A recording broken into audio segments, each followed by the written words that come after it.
Mes chers concitoyens, je suis partagé entre le regret de ne pouvoir organiser notre traditionnelle cérémonie de vœux, qui est un moment si convivial, et la fierté de pouvoir m'adresser à vous depuis cette belle médiathèque qui a été réalisée par la municipalité précédente.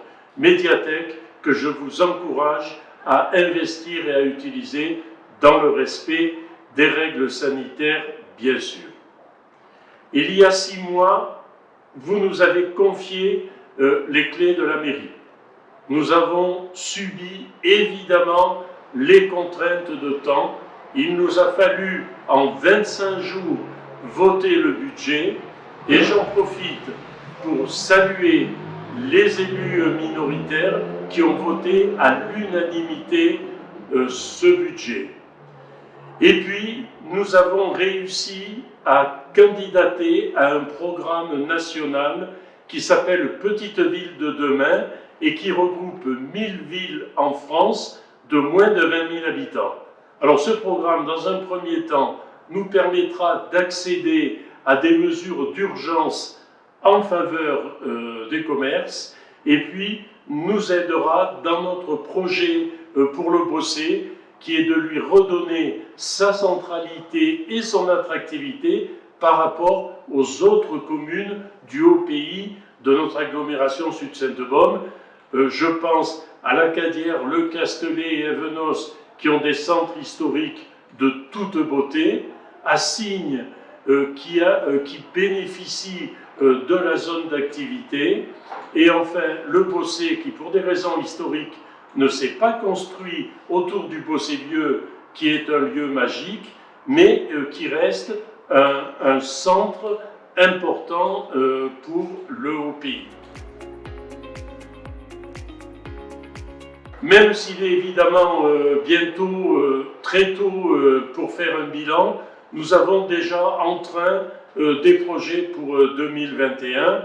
L'un des projets phares est la rénovation du stade de foot qui en avait bien besoin. Nous travaillons également au problème des stationnements. Des stationnements nouveaux seront mis en place cette année et l'an prochain. Et puis nous travaillons également à une circulation apaisée dans le centre du village, sans oublier le problème qui empoisonne littéralement la vie de tous les Bossétans, qui est ce transit de camions pour la zone d'entreprise de Signes.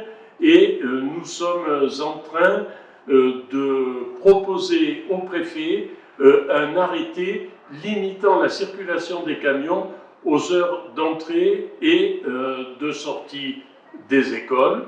Et enfin, je veux vous parler de la sécurité, de la tranquillité et des promesses que nous avions faites.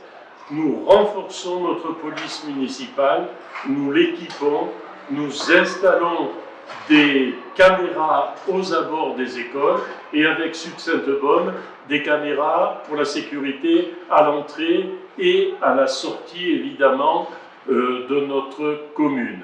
Je ne voudrais pas terminer ce message sans une pensée à nos concitoyens qui ont perdu la vie ou qui ont perdu leurs biens.